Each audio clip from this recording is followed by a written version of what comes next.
Jæja,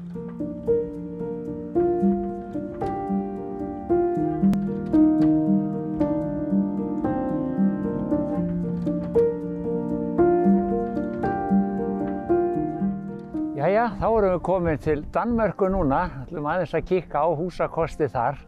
Við erum stödd í bæ sem heitir Sánte og fyrir þá sem þekkja til, þá er þetta Norður-Sjálandi, svona 15 mínútna akstur frá Helsingör og næsti bær hér við er svo Hornbæk sem er svona strandbær.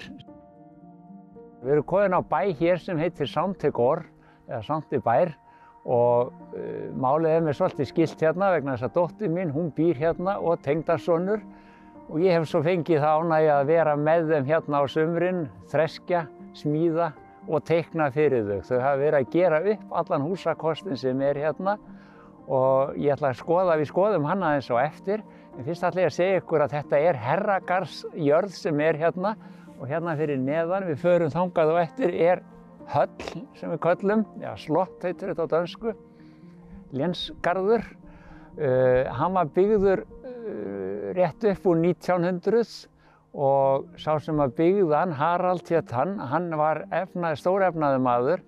Hann efnaðist líka mikið á sölu á dýraafurðum og sérstaklega í fyrri heimsstyrjöldinni. Þetta var alveg sjálfsþurftarbúskapur hérna því að húsin hér við, það var mjólkursamlag hér sem að sá alveg mjólkina. Það var mjög stórt fjós hérna. Þar voru fluttar inn kýr frá Djersi og mjólkurkýr frá Fjóni og það var svínarækt hérna, það var hestarækt hérna líka og ýmislegt annað. Það voru hlöðukostur og fleira og síðan í götunni hér fyrir neðan sem heitir Sankti Bíkaði, þar er ein heillegasta byggð á húsum með stráþök í allri Danmörku. Það er ekki mörg hús þar sem þetta er svona heilsteypt og óbreytt alveg frá 1800 og jafnvel fyrr. En við ætlum aðeins að tala líka efniviðið sem er í þessum húsum sem við erum að fjalla og það eru múrsteinarnir. Þessir múrsteinar sem eru hér, þetta er svokallaður rauður múrsteinn sem hefur verið framleiddur og hann er að hverfa í Danmörku í dag. Það er ekki mikið eftir á honum. Guli múrsteinin hins vegar, það er meira eftir á honum, þannig að nú förum við að sjá fleiri hús sem eru gul. Þessi veggir sem eru hérna, þeir eru hlaðnir upp þannig að það er hlaðin upp ein eining af veggjónum og alveg hér upp. Og síðan er holrúm og það er ekki einangrað í því og innan við það er svo hlaðin önnur grind upp. Örmjóir teinar binda þetta saman og annað er ekki gert. Það var aldrei einangrað í þessu en núna þegar maður er að taka þetta í gagnið þá erum við einangrað þetta innanfrá og klæða sem við svokölluðu gasbetóni eða gifsplötum og svo er það pússað. Ég talaði það þegar við vorum að fjalla húsin á Akureyri í Gilinu. Þetta voru verksmiðjuhús, nákvæmlega eins og þetta hérna og hvað var lagt mikið í útlitið á þessu og ef við kíkum hérna upp til dæmis og sjáum þar sem þakrennurnar eru að hvað þetta er fallegt allt saman. Það er ekki verið að kasta til þess höndunum heldur er gerðir svona útskot eða kantar á þetta og sett saman. Bindingsverki kemur svo ofan á þetta eins og algengt er og það þessi stóru bjálkar þarna, þeir eru festir saman, ekki með vinklum, heldur borað í og reknir í tappar í gegn til þess að binda þetta allt saman. Hérna var á neðri hæðinni, var afurðin sem sé unnin, það voru ostar og smjör og allt sem hér var, það var hérna niðri og uppi voru svo sem sé móttakan á mjólkinni og því sem því fylgdi. Sá sem átti húsið hérna fyrir neðan eða höllina, hann var svolítið fagurkeri og hann lagði mikið upp úr því að það væri heildstæð mynd á allri húsalengjunni upp að hans íbúðarhúsi. En þegar maður keyrði hér í hestvagni niður þetta allé hérna, þá átti að vera fínt hér og flott og það var það raunverulega. En við skulum labba aðeins áfram hér og skoða hvað er hérna. Nú erum við komin að stóru hlöðunni sem hérna er. Við tökum nú betri myndir af henni hinum megin frá og eftir, þá sést hversu gríðarlega stór hún er. Þetta var til skamms tíma stærsta hlaða á Sjálandi og ef ekki í Danmörku. á sínum tíma. Það voru kýr hérna niðri og óhemju magnað því. Kýrnar voru fluttar inn frá Djessi og mikið mjólkurkyn og þær voru líka teknar mjólkurkyn frá Jótlandi. Hér á bak við hvern glugga voru kýr alla heilu röðina og báðum megin í þessu.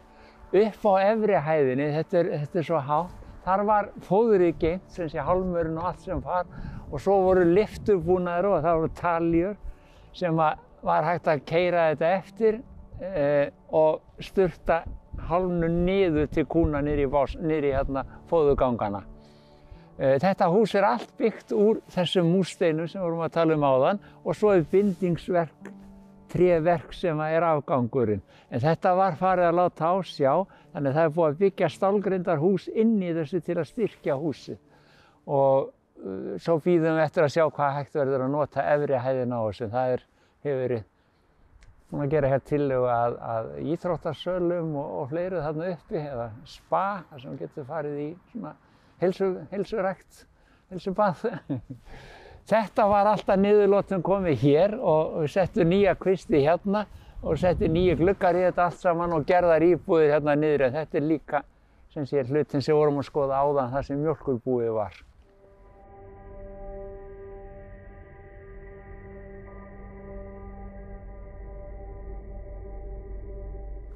Hér komum við svo í gaflinn á hlöðunni.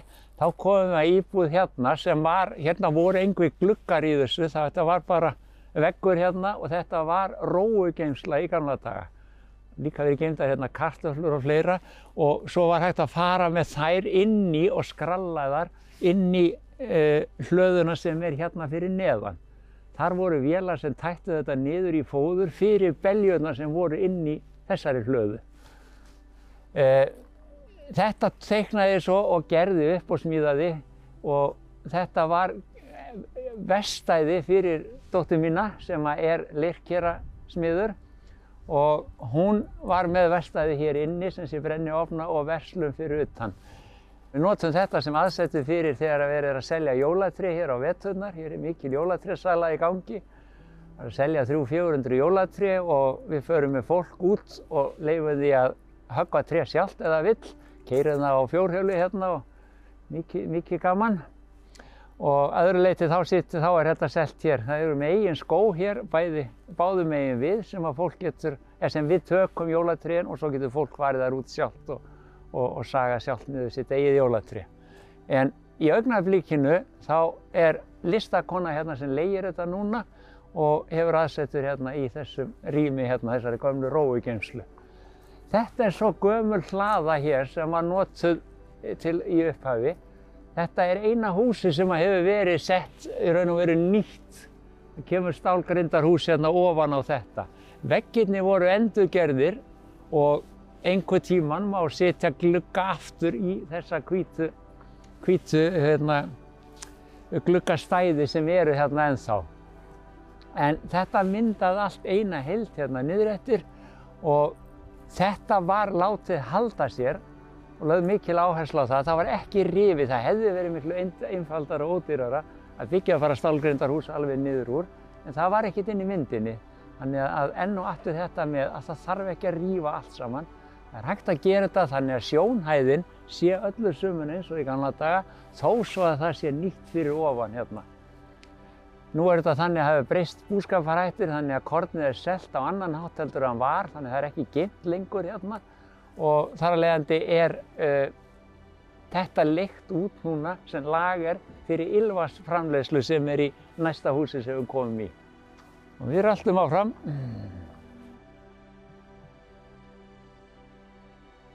Þetta hús hérna, þetta var sennilega fyrsta hlaðan sem var hér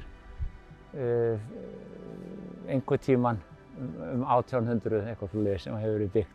Þetta hús er svokallað kampsteinshús og það var notað þegar menn voru með byggingarefni, þegar menn voru að hreinsa akrana og tína grjót úr þeim, þá var grjótið notað til þessa í byggingar. Og svo á milli var settur hérna leir og kalk blandað í til að líma þetta saman. Það voru ekki komin inn náttúrulega steypuefni eða neitt á þeim tíma og þetta var svo notað. Þetta gerði það að verkun sérstaklega grjóti það þetta höggva það allt til að veggirnir urðu miklu þykkri heldur en venjulega. Og í raun og veru var þetta ekki notað nema í hlöður og svo einhvers konar virkisbyggingar. Og sem það voru kastalar eða virkisveggir eða eitthvað. Þannig að kúlurnar áttu greiðan aðgangi gegnum múrsteinana en það komu þeir miklu seinna en hafa frekar að stoppuð í þessu. Og það er svo gaman að þessu að þó þeir hafi verið örugglega skíðflangir og verið að nota þetta grunnefni, þá getum við labbað hérna aðeins og skoða gluggana sem eru þarna. Þeir eru settir eftir sem áður til þess að brjóta upp húsið. Þetta er ekki til að fá birtu inn eða neitt, heldur er þetta bara einfaldlega útlitsatriði. Það er gluggi en það er ekkert gler í honum. Hann er bara svona. Og þetta er svo steinarnir sem eru höggnir og það er ekki auðvelt að höggva þetta er allt saman granít. Þetta er eins og borðplöturnar sem við erum að nota heima. Öll þessi efni, þannig að þetta verður óheimil vinna að laga þetta allt saman til.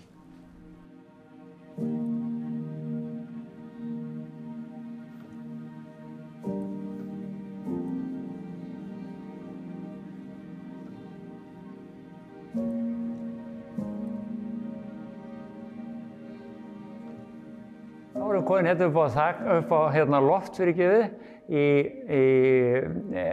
Kampsteinshúsinu sem við vorum að skoða utan frá áðan.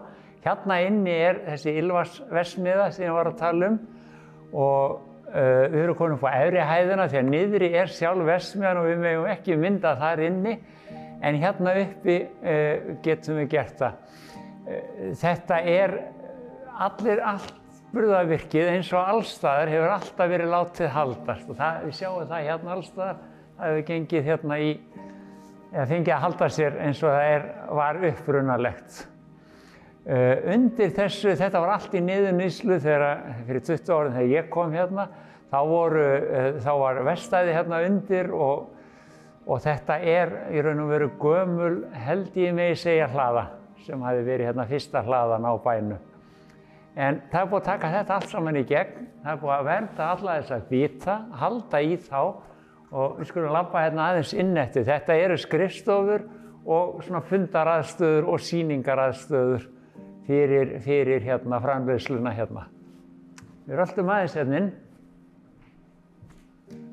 Hér var skipt þak, hér var skipt gólfið alveg hreint og allir útveggir einangraði setti nýju gluggar og gömlu gluggarnir voru látnir halda sér eins og ef við snúum okkur aðeins við hérna, eins og er hérna bæði þessi litli gluggi uppi og eins niðri bogaglugginn hérna frammi. Það voru smíðaðir nýir gluggar í þetta og gengið frá þessu þannig að þetta er svona einangrunargler í dag í þessu. Svo eru nýkomnar, það eru ekki nema 2-3 dagar sem að þessar skrifstofur voru teknar í notkun. Það var verið að enda við að klára þetta allt saman. Fundarherbergi hér inni, sýnishornum og fleira.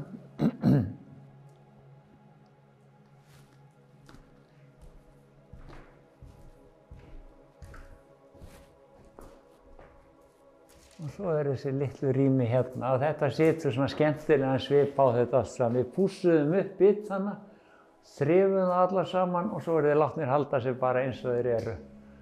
Þannig að þetta hefði verið einfaldara að rífa þetta en þetta er miklu, miklu fallegra.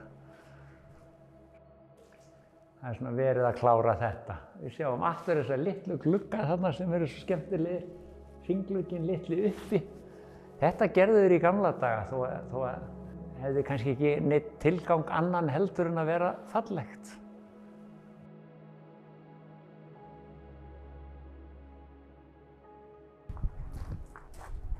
Þetta var óheimil magn af hestum sem var hérna á þessu svæði því að hérna, það er náttúrulega all vinna og allt sem var gert úti á ökrónu. Þetta var allt hestdregið. Þannig að það þurfti marga hesta til og hvíla það á annars slagið og við förum inn á eftir og skoðum sjálft hesthúsið. En hér er búið að skipta alla glugga, voru járngluggar í þessu, það er búið að skipta alla, en þeir eru nákvæmlega eins og gömlu gluggarnir. nema það bara venjulegt gler, eða sem sé einangrunargler í þessu núna, en einfalt í járnkörmónum. Hérna voru svo hestarnir teknir út hér, básarnir voru þarna inni og við skoðum þá líka á eftir. Þeir voru teknir út hér og svo var brynningadallur hérna fyrir þá, sem þeir gátu, eða svona þró, sem þeir gátu drukkið. Það lagt áhersla á að halda í þetta gamla. Þó að komi nýju gluggar, þá eru þeir látnir vera eins og gömlu gluggarnir voru. Þannig að það er ekki verið að stílfæra þetta neitt í nútíman lengur. Undir hverjum glugga hér var bás fyrir hestana, eða fyrir hvern hest, alla röðina hér eftir þessu. Þetta var alveg fullt hér. Og nú er búið að hreinsa alveg innan úr þessu, þannig að þetta verður einn geymur. Við tókum milliloftið allt saman í gegn, það var sett í stálbittar í loftið og svo kemur íbúð hérna ofan á þetta. Við löpum aðeins upp og kíkum á, það er verið að vinna þar uppi núna í íbúðinni.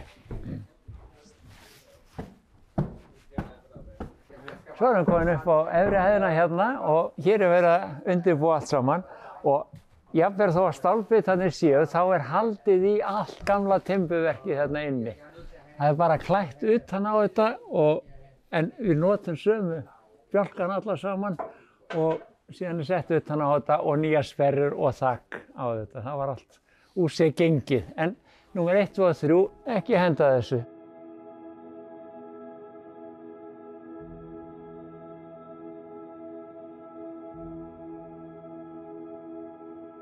Þá erum við komin hérna að slottinu og fyrir árið 1900 þá var hér bóndabær stór og mikill að vísu en þessi Harald sem ég nefndi áðan, hann kaupir þennan bóndabæ og hann kaupir nokkra jarðir hér í kring og skellir þeim saman í eina stóra sem verður svo samt til jörð bara hérna.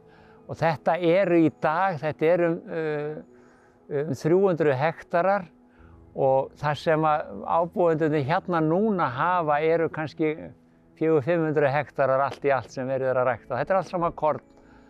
En höllin sjálf, hún er byggð 1912, Harald lætur byggja hana. Hann lætur byggja garð hérna heljar mikinn á bakvið og rífur upp þessi hús hérna. Það var til síðst á þessum tíma að gera 2 svona turna, ósamstæða, og samt á miðju húsinu. Annað er bara venjulegu turn og hitt er svo kallað klukkuturn, þar sem klukkan er í. Viðbyggingarnar koma svo seinna, þær koma í kringum 1990. Þær eru byggðar hér sem ráðstefnusalur og hótelinu er breytt í, eða húsinu, þetta var náttúrulega bara einbýlishús áður, en þessi er breytt í hótel og svo endanum er þessu breytt í ráðstefnuhótel. Og það er sundlaug hérna inni, það er ráðstefnusalir og fleira fyrir íbúana. Húsið hér var svo, þetta var búhöldurinn sem var hérna og hélt utan þetta allt saman. Hann bjó í þessu húsi með sína fjölskyldu. Aðrir sem unnu hérna, þeir bjuggu í húsum sem eru niður með götunni og við skoðum þau aðeins og eftir. Þar er allt fullt af litlum húsum og eins og ég sagði þau eru öll með, eða langflest með stráþökum. Og þar bjuggu þetta fólk sem vann hérna. Það voru sem sé mjaltakonurnar og það voru kallarnir sem hugsuðu hestana. Hús hér á móti, fallegt hús, það var sá sem að sá kornið og það allt saman. Þannig að þetta var allt skipulagt, þetta var bara heil verksmiðja sem var hérna og það hafði hver sitt hlutverk að sinna á þessum tíma.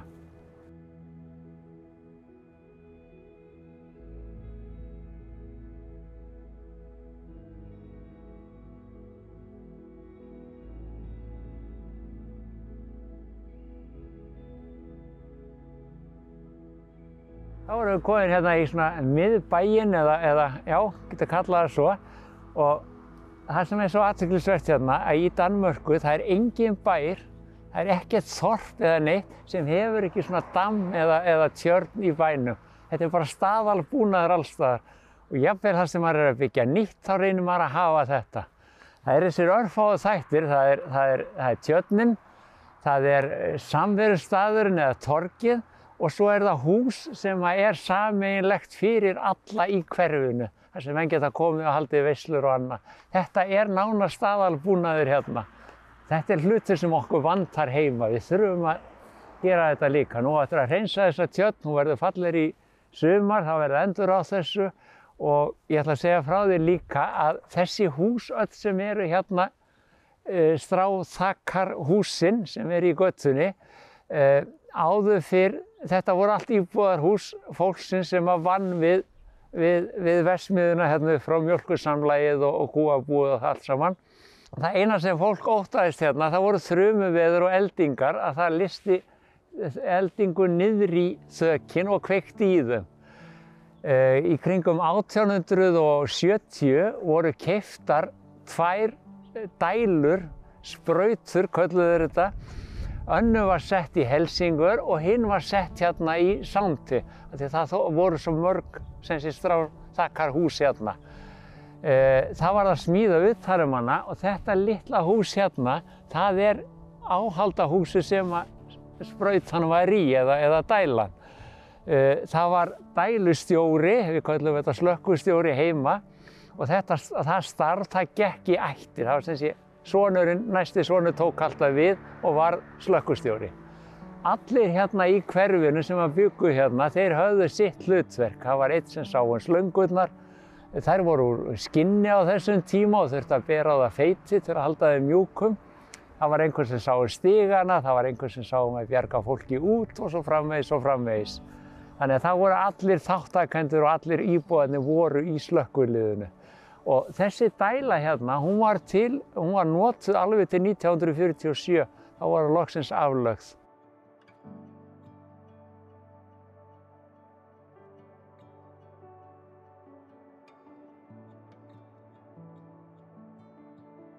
Það er þetta með að henda ekki hlutunum, það er málið.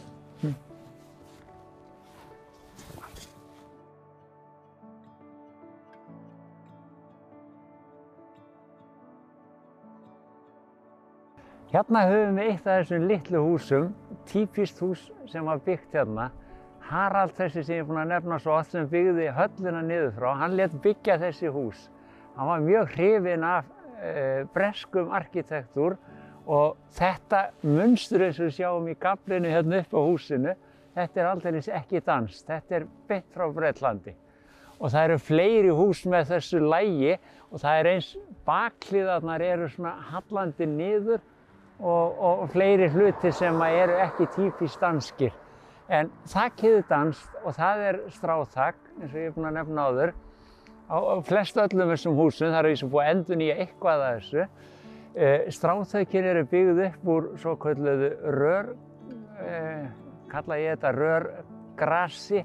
Þetta er gras eða strá sem vaxa í vatni og þau þurfa að vaxa í nákvæmlega 20 cm háu vatni. Ef það er lægra þá þorna þau og molna, ef það er hærra þá grotna þau niður eða fúna. Þannig að þau uxu áður fyrr og vaxa enn auðvitað, þá vaxa þau villt, en í dag eru þau ræktuð sérstaklega fyrir þessi þök. Og þau eru svo höggvin eða slegin og þau eru hola innan, þess vegna kalla þetta rörgras. Þau eru bundin í svona knippi og það er sérstök starfsgrein hérna. Það eru menn sem eru í því að leggja þessi grasþök á þökin. Þau eru lögð í svona ákveðin knippi og bundin saman og raða svo upp. Efst á mæninum er svo hálmur vegna þess að ég held að rörgrasið það brotni þannig að það sé ekki hægt að leggja það yfir mænin á húsinu. Þar er settur hálmur og svo eru sett þessir klafar þarna sem eru höggnir á sérstakan hátt og lagðir yfir. Þeir eru ekki festir, heldur liggja þeir þarna lausir yfir bara. Ég heyrði einhvern kalla og spurði hvort þetta væri síumfiskur, þetta líkist ísvaltið. En allavega, endingin á svona þökum, þetta er alveg vatnsþétt. Það er ekki á neina ágjör af því. Eini skaðvaldurinn sem verður á þessu, það er svona græn slíkja sem kemur eins og svona þari já. Og svo er það fuglarnir sem fara í þetta. Þannig að það þarf að endurnýja þetta endist svona í 20-25 ár, svona þak. En á meðan á þeim tíma þá þarf að fara í þetta og taka úr þessu. Fuglarnir vilja kroppa úr þessu og nota í reiðugerð og það þarf að taka hérna, fara í þetta og bæta í þetta stráin, taka jafnvel knippi úr og setja nýtt. En ef þessu vel við haldið þá endist þetta alveg 20-30 ár kannski. Þessi hús öllu sömu, þetta allt smá hús og eins og ég sagði áðan, í þessu bjuggu fjölskyldur sem unnu svo upp á bóndabænum í verksmiðjunni þar annaðhvort við kýr eða hesta eða mjólkurbúið eða hvað það nú var sem var verið að framleiða. Þá er komið að leiðarlokum hjá okkur núna og við endum þáttinn með því að skoða aðeins myndir sem teknar eru hér í götunni. Ég reikna með að við verðum hérna aftur seinna og þá kannski niður í Hornbekk líka. Það heilmargt að sjá þar í sambandi við húsagerðirnar en það þá í vor þegar allt í blóma sem miklu skemmtilegra en. Takk fyrir okkur núna.